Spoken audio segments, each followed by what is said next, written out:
Well, good afternoon, everyone. Thank you so much for joining us today.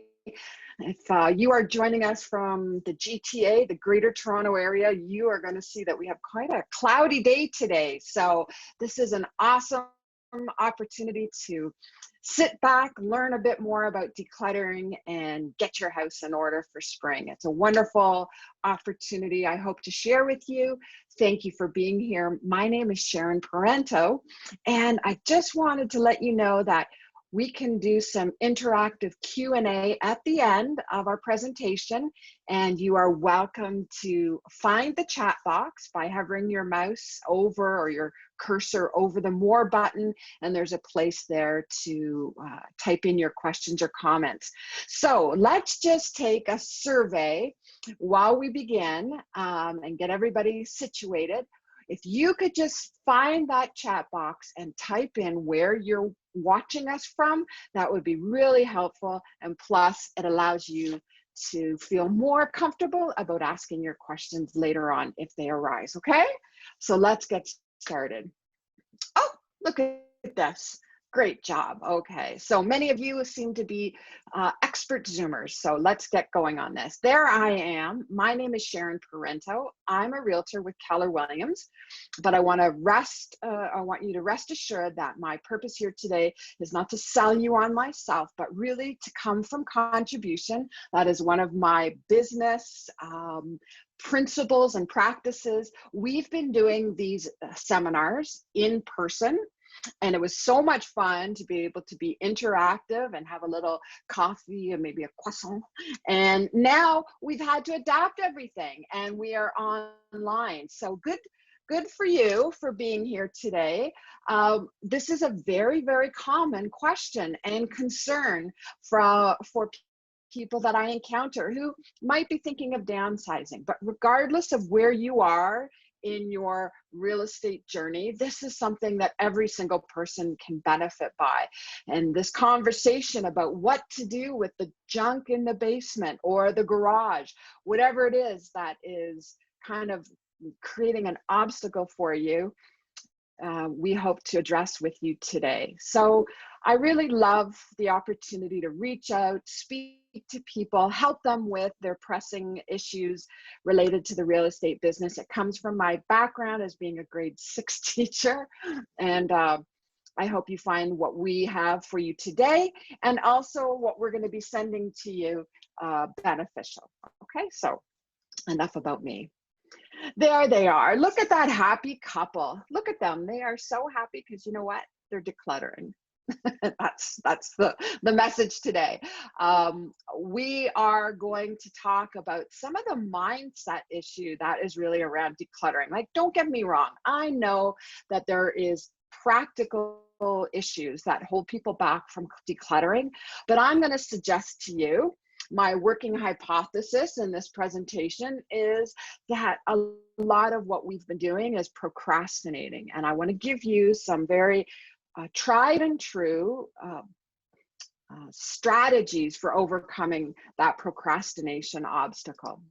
We're also going to share with you a very special offer at the end of our presentation.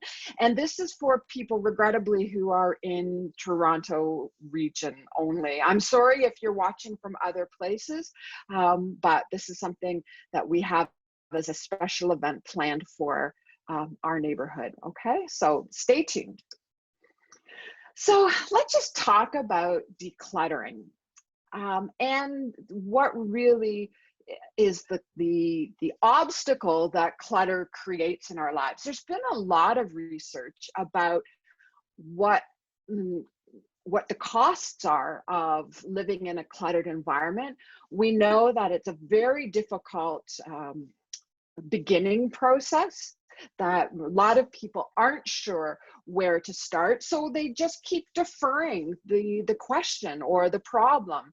You know, they say, well, it's going to be physically arduous or emotionally draining or just generally unpleasant. So it ends up being that they say to themselves, well, one day we'll tackle that, and one day becomes like none day. I just made that up. I don't know if that's actually a saying, but they just push it off and it becomes an increasing obstacle to them moving into a home that better suits their needs. So that's kind of where we came from with this, is people asking me as I was door knocking the neighborhood here where I live at age 50. I heard the same questions over and over again, and they go, yeah, we'd love to move, but like, have you seen our basement? Or what about our garage, or my husband's tool room? All of that. And we don't want you to be held prisoner in a home that is becoming more of a burden than a blessing. We want to help you to find the freedom and encourage you. I have this quote, it's on my computer right here. Do something today that will make tomorrow easier. Oh, we can just shut everything down. Do something today that's going to make your tomorrow easier. Because we're very aware that there is a high price to pay for living in a cluttered environment. There is people who are studying this all the time, efficiency experts. There have been financial surveys of what it costs to live in a cluttered home. But I would say that with our current kind of up and down, open and closed COVID situation, I think the psychological costs are the worst. The fact that we are living in a house that seems to be closing in on us, and that there is a lot of ways that this can affect us in terms of sleep, obesity, overeating, all of this. So we want to make sure that you are living your best life and that you are enjoying your home for as long as you want to stay there. So let's just look at this. I'm sorry, this is a bit blurry, but I want you to think of the financial impact that this can have on you. Number one, we have a terrible habit of going out and buying replacement items for things we know full well that we have, but we just can't find, right? And it seems like we have a good one, and then we go and we end up getting a dollar store one. And over time, that really accumulates. We also have a home bigger than we need. And when you add up the cost of utilities and property taxes and paying someone to maintain it, this is significant. You really are living in a home so that you can keep your stuff. That's a lot of it. I'm an empty nester now. And I tell you, like, I have empty bedrooms. And did you know that in the GTA where I live, there are 2.2 million empty bedrooms? That means that we are living in maybe 20 or 30% of our house, but paying to maintain 100%. That makes no sense. Another interesting thing, and this is a statistic from the US, that the storage business is the fastest growing segment of real estate. Why? Because this is endemic to our culture. We all have a bad case of affluenza. So we have more stuff than we need, taking up space that we'd rather have dedicated to other purposes, and it can really affect us in a broad spectrum of ways, right? So you can probably relate to this. This is going back to the cost of efficiency, lack of productivity, where we can't find things we need. And I'm sorry for this poor guy because he lost his library books. Sounds like me in university. So we want to make sure that we are setting you on a path where everything that you need, you have. And the surplus, we're going to give you some strategies for dealing with. Sound good? You still with me? Okay. So we all have these emotional, practical blockages to decluttering. And so I want you to do a little self-evaluation. And if you have brought a pen and paper to the party, here's where I'm going to encourage you to take a few notes. Because part of my belief is that the story we tell ourselves has a big impact on our actions. So I'm not here to judge or condemn or any of that. This is a totally judgment-free zone, but I think you're going to hear yourself in some of the quote unquote reasons that people give themselves for not decluttering. Now, I want you to just take note of the ones that really resonate with you. So, first of all, some of us have guilty feelings about getting rid of things that perhaps we inherited, perhaps they belong to people who are very near and dear to our hearts, and we feel like it's somehow disrespectful for us to have an urge to purge. And I want to just remind you that this is a fiction that we tell ourselves. Our honoring of somebody who has passed is not tied to us keeping their belongings. Let's just counter that fiction with fact. And the fact is that if you choose to hold on to something, it's because of the value it provides to you now, right? It's enhancing your life now, or it will in the future. What about this? This is a really common one too. You have a sentimental attachment to things. Okay, guilty as charged. I had university notes. I had teaching supplies. I had every piece of preschool craft that my children made. And I just had to recognize that I wasn't capturing that time by holding on to macaroni art, that was not going to be what prompted the best memories of being a mom to 4 daughters. What I had to realize is that I was going to keep the very best, and the rest of it I was just going to photograph. I'm going to photograph it on my phone, and if I really feel compelled to take a look at it again, I've got those and I can turn it into a photo book. It's far more practical. So I understand these two things kind of go together in terms of the emotional blockages that can help keep us in a cluttered state. Now, this is a more pragmatic one, and I get this totally. People say, well, I might need it someday. Can I tell you how many homes I've gone into as a realtor and seen a little pile of scrap lumber by the furnace or trim or shelving or just things that were being held like a random jar of screws to things that we don't even know if we have anymore. So I'm going to suggest a couple of antidotes to this fiction that we tell ourselves. Number one, here's my suggestion. Here's my suggestion. Set an expiry date for the things that you hold on to thinking you might need it someday. Here is a fantastic hack as we are getting ready to change over our closets from winter to spring items. Normally people, when they take a hanger, they hang it so that the hook is this way, right? Over the bar.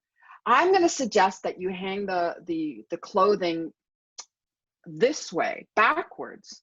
And then when you change seasons again, anything that is still this opposite direction, you didn't wear in the season and you probably don't need it. So that's a little tip I just picked up the other day, and I thought that is genius.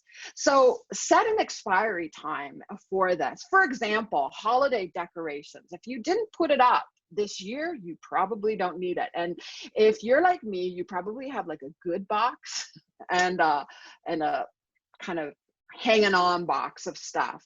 Get rid of it.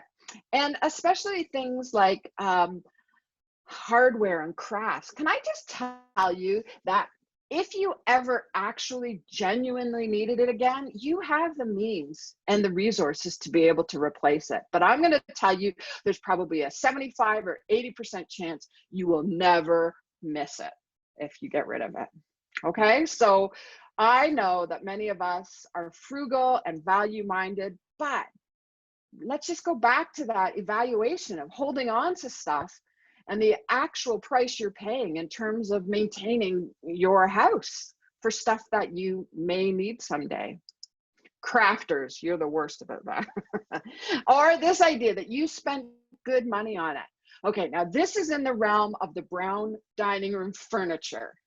This is from my own experience. When I first got married, we had no furniture. we scrimped and we saved, and we bought ourselves a gorgeous, solid cherry Duncan Fife dining room set. Yeah, I got, this is like early 90s. And we spent a lot of money comparatively on it. And I'm going to tell you, first of all, I have no problem getting rid of that because I don't even like that style of furniture anymore. I have evolved in my aesthetic. But regardless, you used it. You got the mileage out of it. It's like, you know, we have cars that have 200,000 kilometers on them, and we say, wow, that car doesn't owe me a thing.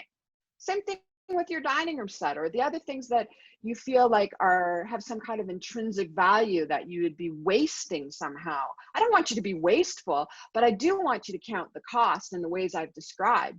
And if you've used it and it has served its purpose in your family, then let it go. And if you think of it, how many times do we really use some of these things in a year? The cost per use is very, very high. The same reason that as much as I want to have a cottage, I'm not going to buy one, because the actual times I'm going to get to use it are very minimal. So let it go. Even if you spent good money on it, that's not the true measure of something's worth to you now. You're at a different age and stage, and it's time to adjust. So I just want to share something with you, that a lot of what is holding us back are emotions. Now, if you feel guilty, I'm going to suggest humbly that that's a pretty negative emotion, that you're being tied to the past perhaps, or your feelings about someone. And really, the negative emotional association with that item is something that you can undo. It's a thought process, and you can let it go. And maybe even donate it to somebody who can actually use it. Do you have like estate furnishing from your parents or your aunt, and you don't really like them, but you don't want to get rid of them? Send them off to somebody who does like them and will use them. Now, the sentimental attachment, this is a very nice thing. You want to hold on to those positive feelings, but it's not done through stuff. Stuff isn't going to be the reminder of that wonderful vacation to Jamaica or all the travel and tourism souvenirs you bring back. That's that, you know, after a while you don't even notice them. So the real benefits of those good feelings you can conjure up without having to keep the stuff as a trigger. Now, again, positive desire to want to be frugal, want to be responsible, to be a good steward, all of that. But really, I think it's also got some fear in it. So we want to make sure that we are moving forward without a lot of fear pulling us down. And like I said, if it's something that you already, you know, you could probably replace if you were in the small, slim chance going to need it. Yes, and you spent good money on it. Right, got it. All of that is wonderful, but let's just talk about moving past that. Here's some other blockages that keep us in a cluttered environment. Sometimes we do have genuinely valuable things that we like to see, pretty things. And I've seen this, I've seen this in my grandmother. My grandmother was raised in a very strict and minimalist environment. And when she got older and could afford nice things, she didn't want to give them up. She saw them as being a reflection of how she had kind of arrived in the world. But I'm going to tell you, whether it's crystals or tchotchkes, it's still clutter. It doesn't matter if it's gold-plated clutter, it's still clutter. So we don't want you to have to pay the high costs that we've already mentioned. Or along the same lines is that you feel comfort by having your familiar things around you. And I know that that's the way it feels, but that's not genuine. It actually ends up being something more just to have to take care of, and that your real growth, your personal growth, and your big future is actually dependent upon stepping away from those things of the past. Or we've talked about the investment. Well, this is very similar to thinking, well, I spent good money on it. But you know what? Most of these things are not worth as much as you think they are. Plus, if they are worth something and you're an expert in this collection of stamps or coins or old records, better that you sell them now, because if it's left to your kids or other relatives to dispose of, they're going to only get pennies on the dollar because they don't understand the intrinsic value. So reach out now to an expert of appraiser who can really help you deal with those antiques. And there are some things that are very valuable right now. Things like solid state electronics, like old hi-fi equipment, antique watches, jewelry. My personal favorite is mid-century modern furniture. I have always had an eye for the sleek teak stylings of a good 1970s dining set. And I tell you, I'm gradually collecting it. And I'm not alone. If you go onto Facebook Messenger, you're going to see that mid-century stuff that just 10 years ago was pretty much worthless has always been increasing in the last couple of months. So you might just be surprised that you've got some expensive teak furniture. Now, this is a big one. This is the biggest reason why people say that they're not going to declutter. Oh, I'm saving up for my daughter or my son or whomever. My big thing, okay? We can stop the presentation right here, right now, if you just make me a promise. And that is that you will have the conversation with them. Do they even know? And more importantly, do they want it? So here's an example from my life. When my daughter came back from university, I had saved the baby cradle and the glider rocker, and they were taking up a lot of room in my storage.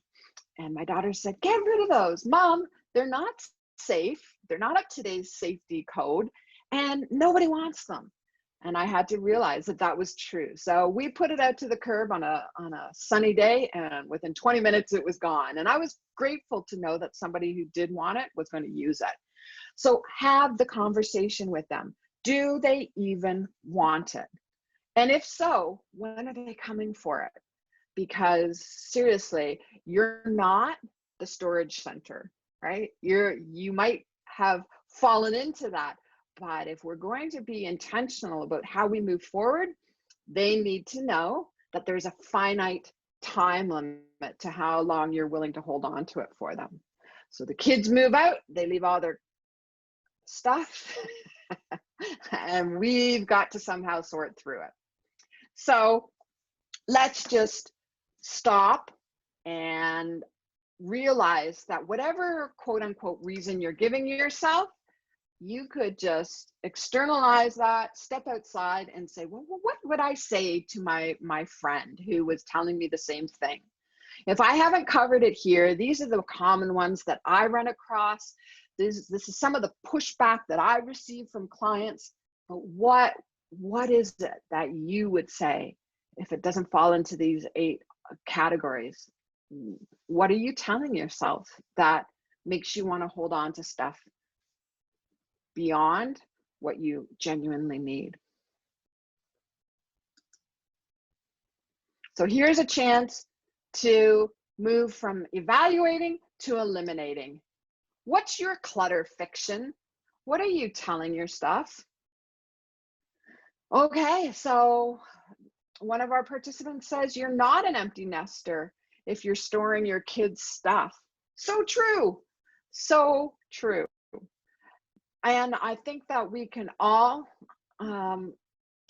benefit by having that conversation with our kids, with our spouse, and making sure that we're on the same page. We're going to get to that. So what's your clutter fiction? And then what's your decluttering fact?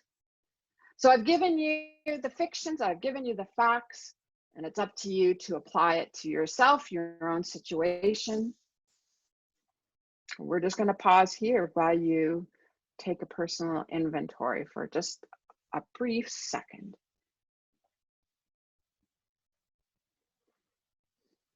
Okay.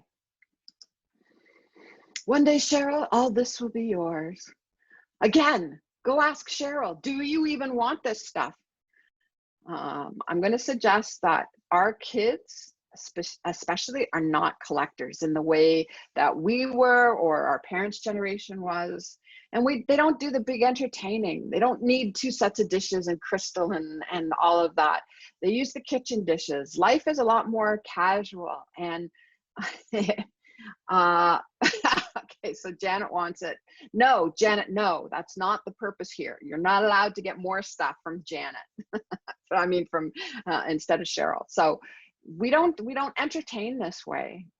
So there we go. You know what I want? I really want for our 25th anniversary, Harold, a dumpster.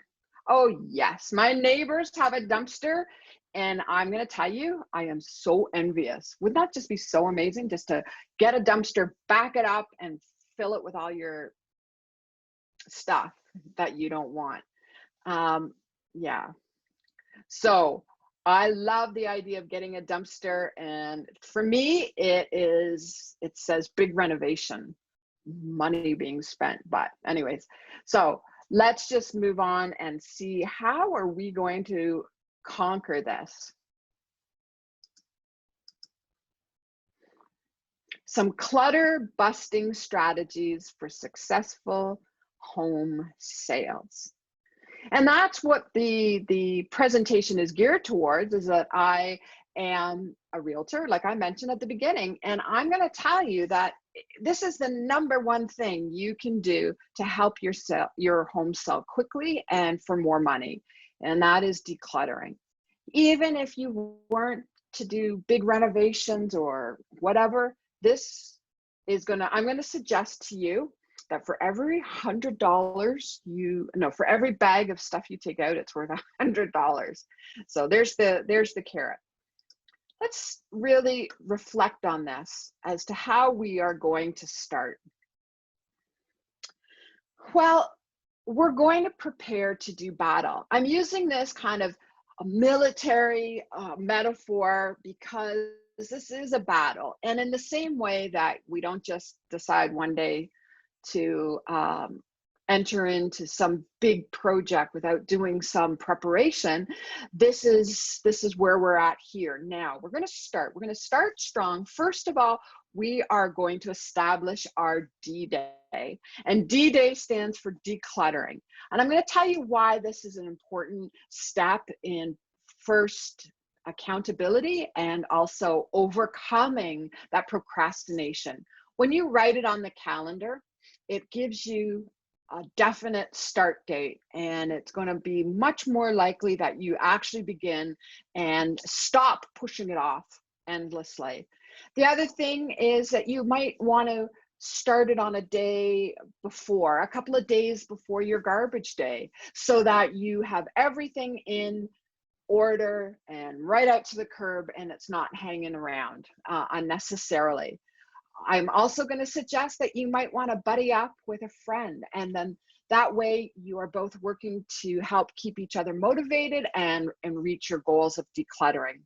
So having that accountability partner, declaring a date, is really also important, because we've noticed all of us have stuff in our possession that isn't our own. So this is a great opportunity to give notice that the days of renting your basement or not renting your basement for storage are done, that you are no longer the local storage facility, and that they have a certain deadline where they have to retrieve their stuff, or you will dispose of it and take it out of their inheritance.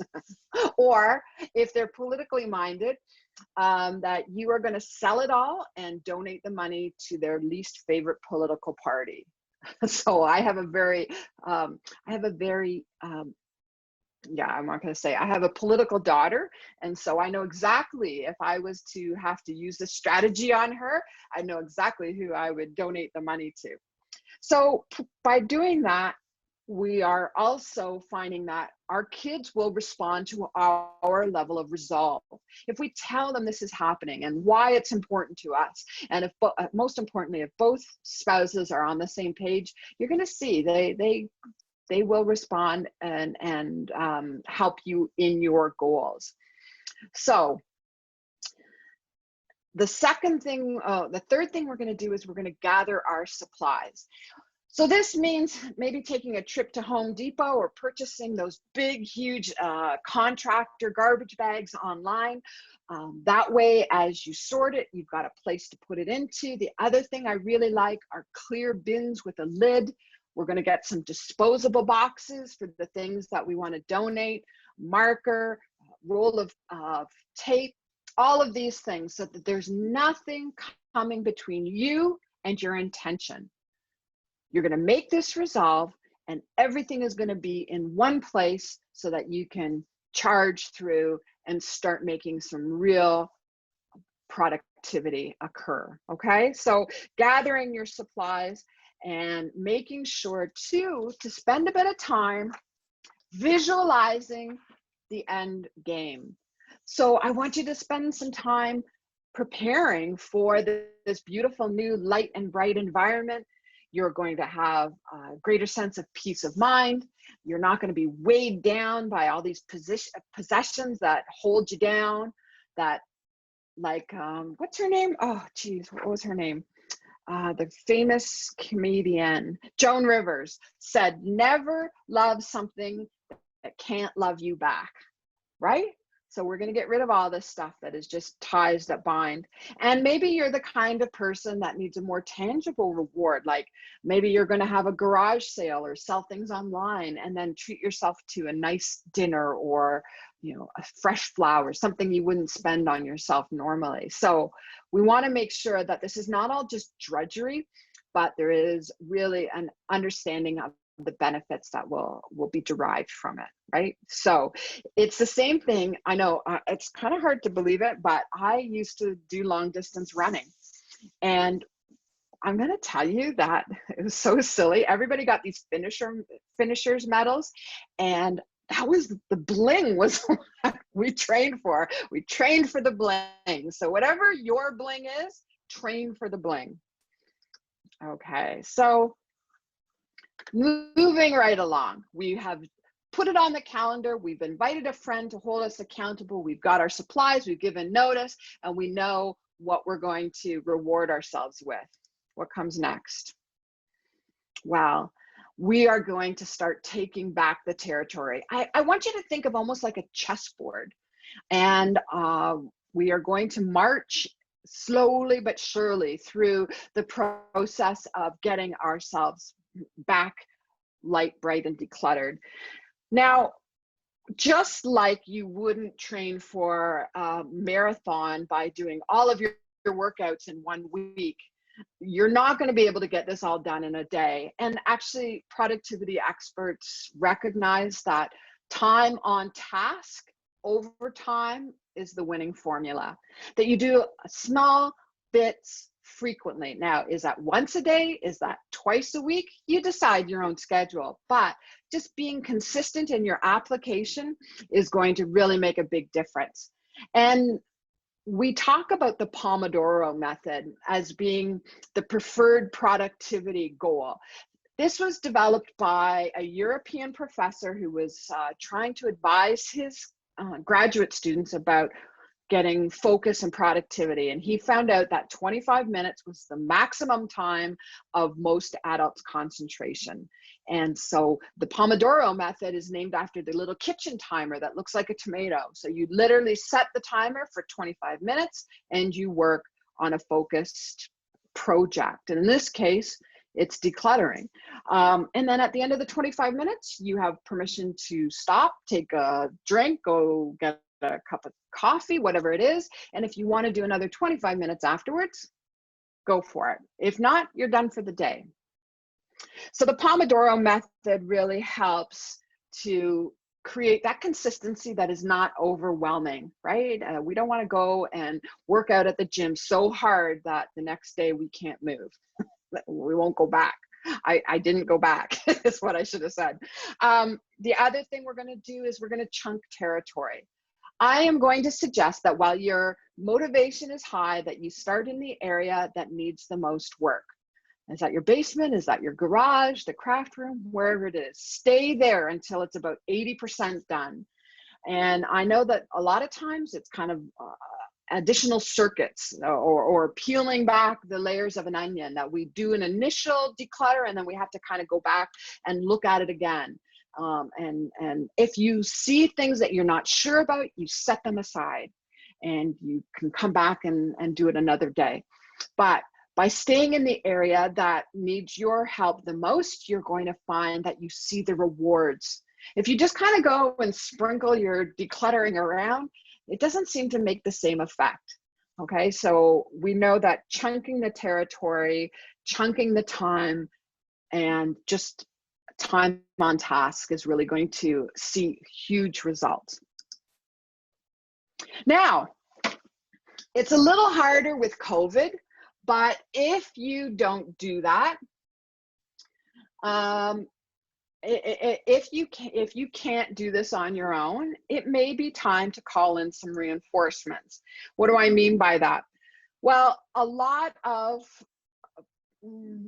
us are living in a pretty small social bubble where we're not in contact with a lot of people. But if you do have people, like maybe that friend that you are going to be accountable to, maybe you can take time at each other's homes. And I don't know, your junk is not nearly as daunting as my junk. And so that option of having the physical reinforcement of somebody who can lift heavy things or help you with that can really make a big difference. So I think of all the times that you babysat, house sat, dog sat, all of those things. Now this is the time to say, hey, I need your help. And it doesn't have to be some big, just work session. Maybe it's a Sunday dinner or a pizza party or socially distanced barbecue or whatever. Those are the kinds of things that we really do sometimes need to help us get over the hurdle. I also want to just give you a word of caution to not start with paper or photos. This is the slough of despond.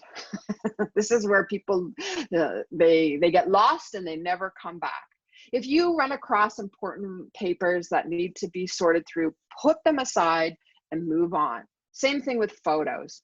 You're going to just end up going down memory lane and your productivity goes out the window. Okay, so again, about accountability, reinforcements, and if this still isn't a satisfactory solution for you, we can hire mercenaries. There is a surprising number of decluttering companies, professional organizers, people who will help you with your online sales auctions. They'll take it over completely. So if you have the time, you can do it yourself. If you have the money, you can hire your mercenaries that come in like the Prussians, and they fight the battle for you.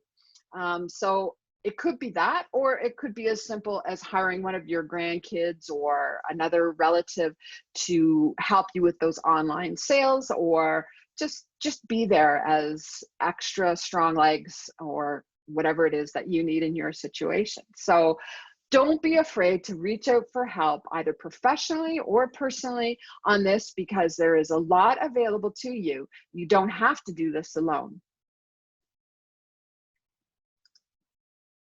Okay, so this goes back to picturing the positive outcome. So these are some very practical starting points, but again, we always want to be in the mindset of what are we aiming for? We are aiming for a happiness quotient to increase for us, that we want to be free from the clutter and free to move home if that's what we decide we want to do. And that's really, really my goal here, is that we are going to get into some very specific talking points next week about what to throw out, what to keep, where to get rid of it. Those are the things that we are going to focus on next time. And we're going to start next time with, it's called Campaign Divide and Conquer.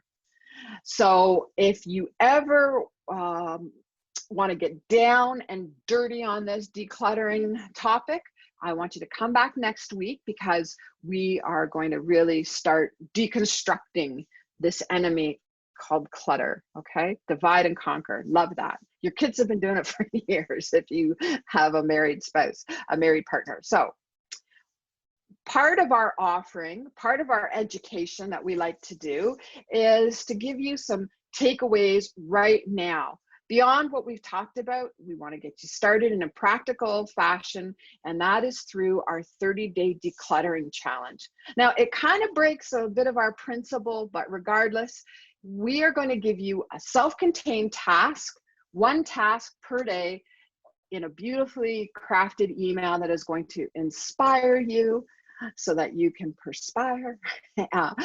It's going to be some inspiration to go with your perspiration, and we're going to tackle small jobs over the course of a month. This is completely self-governed. I'm not going to come and check and see if you did your homework. This is simply a service to get you started while your motivation is high. And for example, the first task is to tackle the front hall closet and get rid of the things that you're not using, you haven't used, the mismatched gloves, whatever it is. Okay, so as I said, this isn't what we said about sticking in the area that needs it the most, but if this is going to be something that helps you, you can see these are all small little tasks, and by the end of the month, we guarantee you will have lost 30 pounds of ugly clutter. Okay, so we even have some reward days, some rest days in there, and every day for a month you'll get a little email from us that just gives you the prompt. Okay, so that's one of our takeaways. That's one of our special offers. It doesn't matter where you're watching us from today, you can participate in this and maybe join with a friend, ask a friend to come alongside you in your decluttering challenge. And then now this is another one. I am so excited this. We did this in October, and it's a paper shredding event, and we're raising money for Chats. And that's an organization that helps seniors in a lot of different practical ways, including social well-being and all of that. So we are raising money for Chats. There's going to be no cost for this. We want you to bring your boxes of paper and documents, and we're going to shred them for you. We have a huge truck that we've hired to come. 2 guys come along. They take everything out of your car for you, and you just drive up and they take the boxes and they put them through, and you can actually watch it on a closed circuit television while they shred it. You don't need to take out the paper clips or the staples. Trust me, this is huge. So, okay, we have this great event coming up. It's going to be, we had to move it because the city of Markham, where we were renting some spot from, pushed us out of our time slot and out of our location. We're actually going to be in Thornhill at the Heinzman House at the end of May. We're going to have some goodies for you, a goodie bag to take away, and some refreshments. So I really hope you'll sign up with Melissa to reserve your time slot. I think we do four people per half hour, and so it's going to be like a drive-through. So cool. I love this. So I'm glad you like it too, Louisa, and I hope you will join us if you're able. Okay, so we're giving you some advance notice, both in terms of the 30-day decluttering challenge and then also getting your papers ready for us. Okay. And then, as I said, part 2, we're going to get into some real strategies and prompts for you to help you get past your obstacles and get your house ready in a way that will suit your future better. Any questions? We have time now for some questions. I want to make sure that if you have them, that I answer them. Jane is saying that she wants to start off small rather than sticking in the basement or wherever it is. I also can tell you, Jane and other people, sometimes when we have a large room, it's just a matter of starting in one corner. If you have an unfinished basement that's packed to the rafters with stuff, literally start in a clockwise circle. This is the way professional declutterers do it. They start and first of all, they go left to right, top to bottom. And you're going to see that that really helps. Now, we often see that partners are not on the same page, and this is really tricky territory to navigate, right? I think that if you are the partner who is here, you're probably not the clutter person. And it's so amazing how a messy marries in neat all the time. I think part of it is understanding what their motivation is. Now, just to be completely blunt, I'm going to tell you that I find that a lot of times the wife is the gas on decluttering and the husband is the brakes. Not always. We all have our blind spots. Like maybe it's your craft supplies or appliances that you don't use, like canning equipment. I'm never making pickles again. And he's got 47 screwdrivers. Like, I get it. We all have our little blind spots, but really understanding what is the motivation. Sometimes it's just a task aversion. They don't know how to do it. So they just keep avoiding it for the same reasons that we've already discussed, right? So I'm going to suggest that understanding what are the underlying motives could help you to address whatever it is that is the blockage for that person. And also offer help. But I know we have to be so like ginger. We don't want to step on anybody's toes. And we can't really do some of it for them. So it is really very tricky grounds to navigate. If you have any suggestions about dealing with a messy spouse, I would love to hear what to do. I can only relate, as a single person, I would relate more to my kids, and there the power dynamics are obviously much different, where you can just lower the boom and demand an outcome. You can't do that with your spouse, obviously. So I don't know if there is a really easy answer, but to provide them with understanding and also some resolve on your side, or to incentivize it for them that this isn't required if you want to sell the house, you're going to get more money for the house. This is really important. Show them pictures, for example, of other listings that are in your neighborhood and how denuded of all human life they are, right? They are so, model home ready, and that it's literally going to cost you thousands, if not tens of thousands of dollars if you were to try to sell your house in the current condition. So I don't know, it's a very, as I said, difficult topic. Is it the carrot? Is it the stick? I'm not sure. You know better than me. So the 30-day decluttering challenge is open to everyone. Our shredding event is open to anyone in the GTA. We would invite you to bring a friend to any of our events. And I just want to see, I don't sure if this is the last slide or not. I've forgotten the order. Just to reach out to us on social media too. We are all over Facebook, Instagram, LinkedIn. I just found out I have 4,100 LinkedIn connections. Did not know that. And we have a lot of our postings online through these different social media sites, and also, of course, through our website. Okay, so this is, hello. Is there somebody who would like to ask a question on audio rather than type it in the text box? You can unmute yourself. Or if you have a suggestion about how to deal with a messy spouse, I'd love to hear that.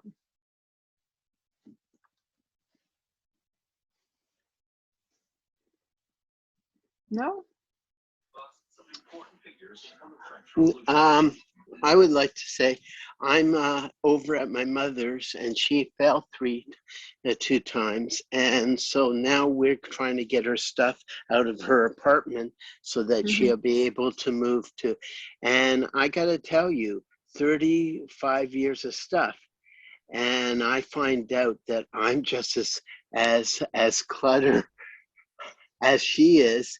Because after I finish doing this, I got to start doing hers. And I've been here for 2 weeks already, and I've cleared out 10 bags of garbage, and we're still not even done. Right. So well, I mean, good on you. it's ridiculous. Well, you know what? It can be overwhelming for sure, but you're doing the right thing, and what a good son you are. So I want to applaud you on that. There are also property management companies that do this. Yeah, but Unfortunately, it's emotional. So you can't, what I found is get her to do the things that she values first, and that right, then as she's doing that, find an area where it's not as important, and then as you see it, ask her, say, you really need this. right, And if she says yes, you let her take it. 5 minutes later, she'll say no and throw it out. And right, so it's been like that, and we've been able to achieve a lot. It's still very cluttered in here, and right. the worst part is that it's not her. When my wife's on the other line, I'm the clutter person. I have all this other clutter at Right. home, and I haven't even done that. And my wife is sitting there going, "Oh, I hope you come home and do this." And and I'm already emotionally distressed over this clutter. You know, Yes, um, I have about a month to go in this, right. in order to get her settled. And I mean, she's happy and not happy, and there are things Yes, that are just everywhere, and right. I realize that's happening to me too.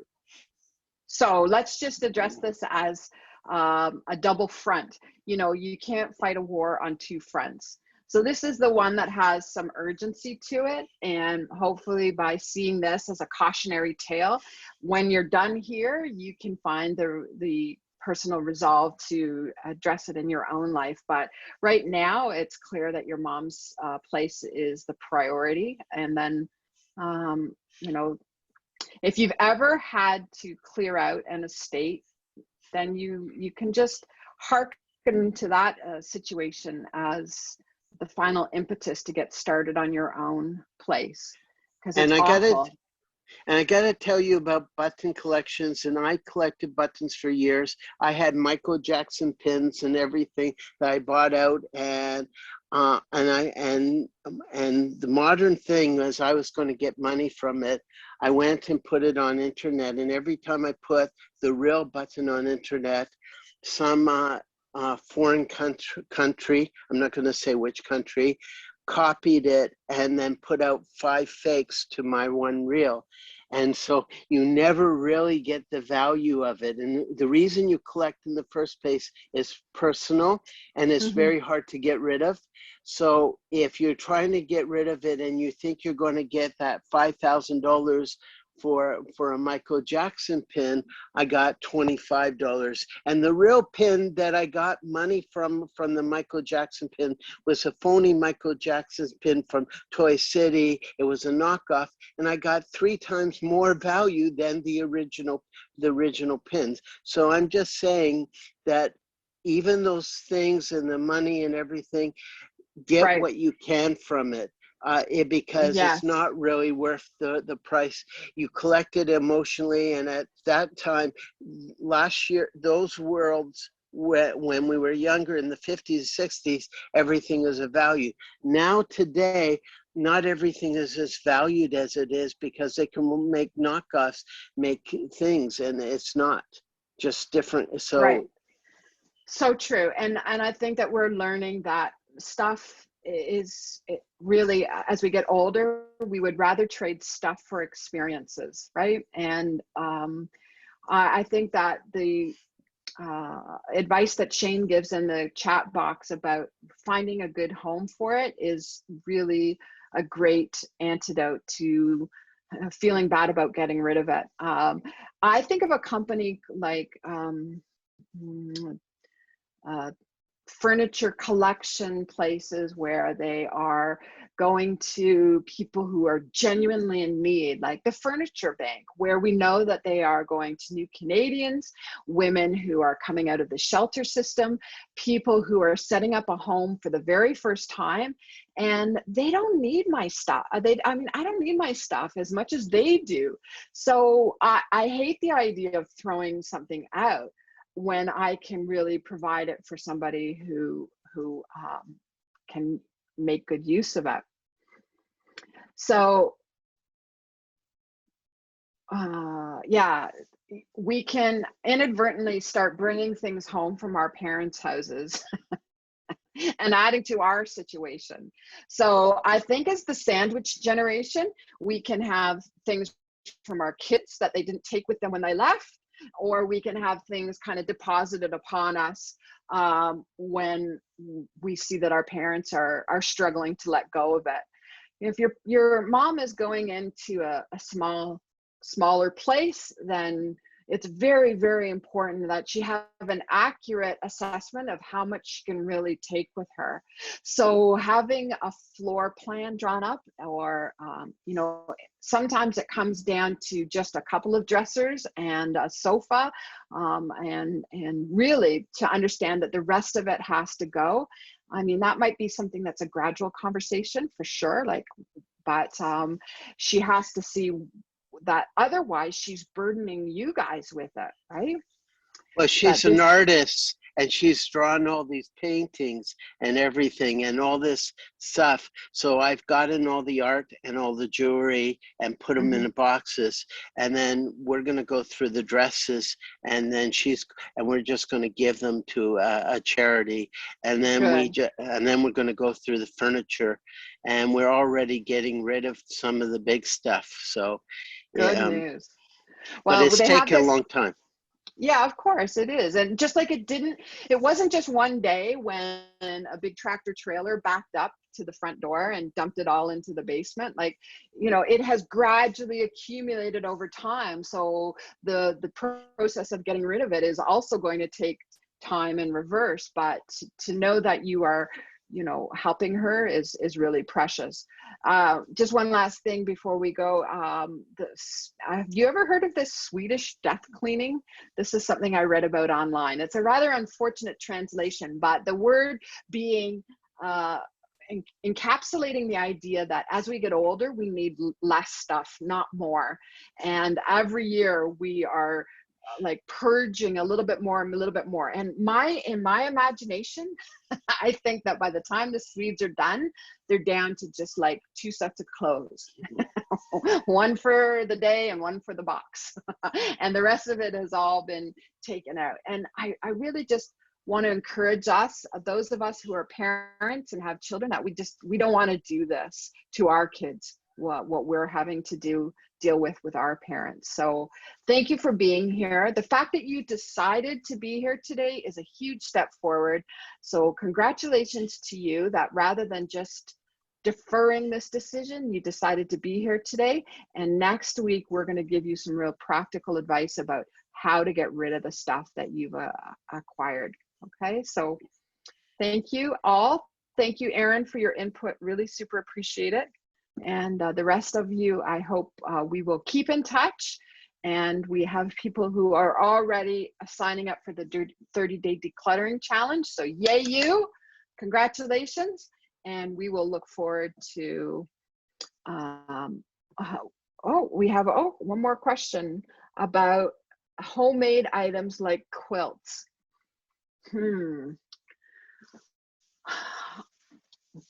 I'd have to think on this. I don't know.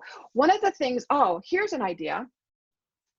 No, you are not already signed up for part 2 because there's 2 different time slots. Here's an idea about quilts. Did you know that people who are in long-term care could really use those quilts?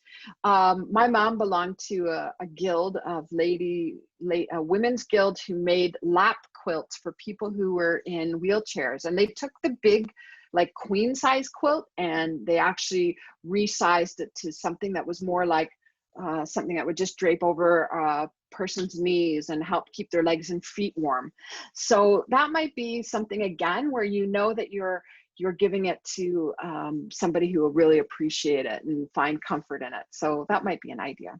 Okay, so Yes, everyone will get a recording sent to them. Our amazing operations coordinator, Melissa, who has been signing people up for our shredding event, will also ensure that if you have interest in any of these other things like the 30-day decluttering challenge or just receiving a copy of today's recording, we're going to make sure that that all comes to you as well. Okay, so thank you so much for being here. And how do you sign up for decluttering? The decluttering challenge is all online, and you can reach out to us again. We'll send you out an email, and you can go to our website and click on it there, and we'll look forward to connecting with you next week. Okay, so thank you, everyone. Really appreciate how interactive you made this today. So much more fun. Okay, my pleasure. Thank you. Have a wonderful day. And we will look forward to seeing you in a week. Okay, bye for now.